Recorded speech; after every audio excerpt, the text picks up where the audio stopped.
I was watching a reality TV series about a celebrity couple who had been married for more than 25 years. From the outside, life looked great. Their children were almost grown up. Money wasn't a problem. They'd built a successful life together. But underneath, something was changing. Arguments were becoming more frequent. Both of them were being triggered in ways they hadn't experienced before. To me, that's often a sign that life is preparing us for expansion. Our souls begin stirring things up, not to destroy what's working, but to make room for a new chapter. The problem is, we rarely recognize it that way. Instead, we assume the discomfort is coming from the person in front of us, so we instinctively try to push them away. After all, if something hurts, surely removing it will remove the pain. That's how most relationship breakdowns begin.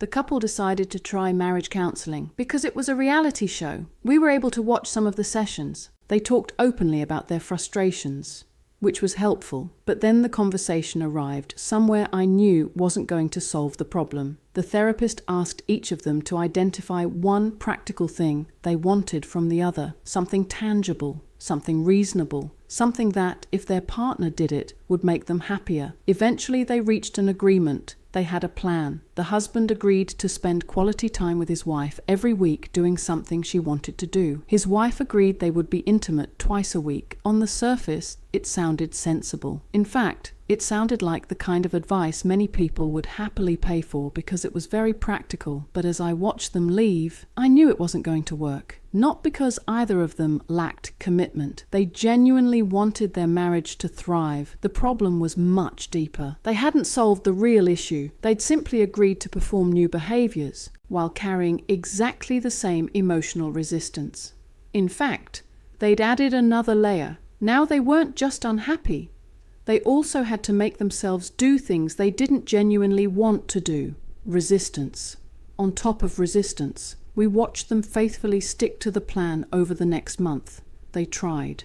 They honoured their promises. But eventually, they separated.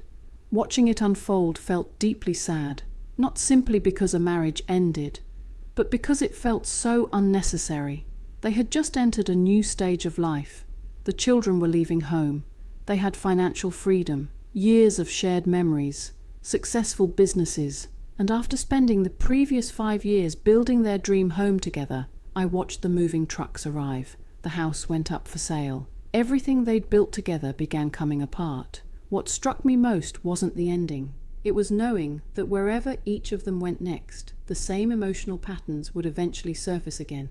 Because they hadn't been arguing about each other. They'd been arguing with themselves. So what's the takeaway? The feeling you're trying to get from another person is often the very feeling life is asking you to give yourself. The wife believed she needed her husband to spend more quality time with her. But what if her physical reality, represented by the masculine, was actually showing her that she wasn't spending enough quality time with herself? Not enough time doing what truly mattered to her. I could almost predict how their new agreement would have played out. Her husband would have blocked time out in his diary, then asked, "So, what would you like to do today?"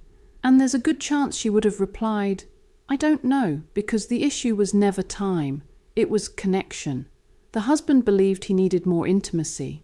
But what if that longing wasn't simply about physical intimacy? What if it reflected a lack of intimacy with his own inner world, his imagination, his intuition, his dreams, his deeper sense of purpose, the feminine side of himself that he could feel, but wasn't yet fully living? Even if they had followed their schedule perfectly, that deeper longing would almost certainly have returned. Because moments of physical intimacy cannot permanently satisfy emotional disconnection. Whatever irritates you about your partner is often your own body saying, "Look here, there's something I need to stop doing, or something I need to allow myself to do more of." Only when we slow down and listen beneath the argument do we hear the real message. The truth was staring this couple in the face. "Spend more time with me. I need a deeper connection." But those words weren't really coming from each other. They were coming from within. No other person can reach inside your nervous system, press the right button, and make an uncomfortable feeling disappear. Because the feeling doesn't live in them. It lives in you. And the people closest to you are often the mirrors that reveal exactly what your heart has been trying to tell you all along.